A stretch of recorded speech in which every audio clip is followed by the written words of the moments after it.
Good morning, I'm Alice Piccolomini, and today we'll be looking at a very peculiar book on medical pioneering and development entitled Blood and Guts, A History of Surgery, written by Richard Hollingham and published in 2016.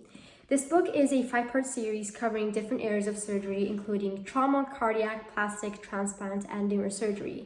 The chapters are arranged thematically rather than chronologically, with the purpose of grouping together all the achievements reached in a specific field. In the final pages of the book, he then presents a detailed timeline of all the events mentioned throughout the book, going from 10,000 before Christ to 2005. As he states in the preface, there are so many stories that it proved impossible to include all of them. As a result, this book is a history of surgery rather than the history of surgery. We start off in chapter 1 entitled Bloody Beginnings. One of the eminent figures we meet in this section is Dr. Robert Liston. Along with his student James Simpson in 1847, he performed his first public operation using anesthetics, firstly using ether, then transitioning into the implementation of chloroform as a more effective anesthetic. It was then John Snow who studied the effects of different concentration of gas and concluded that chloroform had an effect on both respiration and the heart. And this makes us carefully ponder on the thin line that distinguishes medication from poison. By the end of the 19th century, the forebears of successful surgery had been overcome. Surgeons understood anatomy thanks to the contribution of Vesalius and Galen. They could stem blood loss thanks to the invention of crow's beak by Ambroise, and were able to control pain through the use of anesthetics. They could even operate without causing infection, given the 1867 publication by Joseph Lister on the use of carbolic acid for the prevention of microbial activity.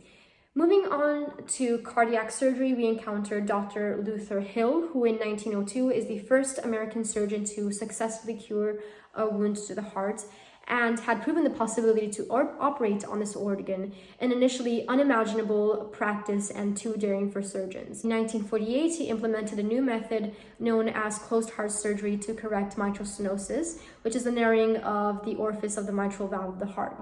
During this time, hypothermia was undoubtedly a major breakthrough, allowing surgeons to cure some of the worst heart defects by slowing down the metabolic rate, heartbeat, and oxygen intake. In the 1950s, Gibbon began using his heart-lung machine, particularly emphasizing the application of technology and machines inside the operating theater.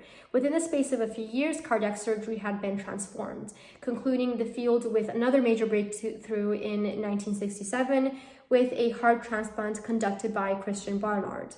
In the bloodstained history of surgery, transplants stand out as an area where even the best surgeons have been defeated time and time again. From Spence's disastrous tooth transplants to Carroll's sinister laboratories, transplantation surgery is littered with ill-conceived ideas, gruesome experiments, and procedures bordering the unethical.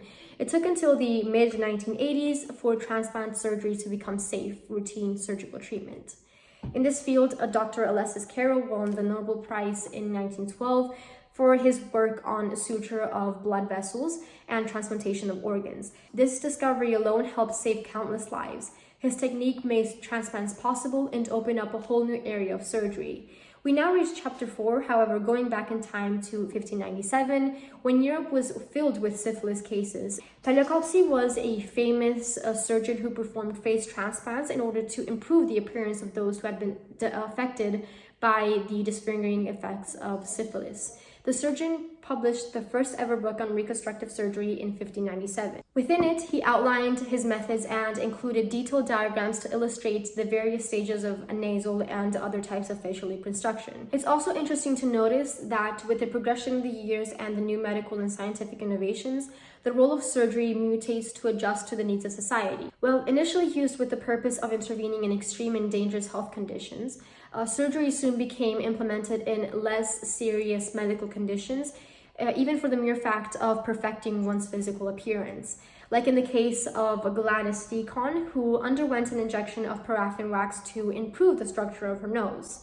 Lastly, in the final section of the book, we reach the field of neurosurgery. From 1848, we explore the case of Phineas Gage, who after a terrible explosion on the workplace had a rod go through his skull, yet was able to survive thanks to Dr. Harlow's brain surgery and recomposition of his bone. And lastly, in 1936, Walter Freeman became the inventor of lobotomy, a neurosurgical treatment of mental disorder that involves severing connections of the brain's prefrontal cortex. I definitely recommend reading this book, especially for those who, like me, are fascinated by these illuminating and rather evocative historical events. This book encompasses several key moments of surgical practice and makes us wonder about the numerous discoveries that are yet to come.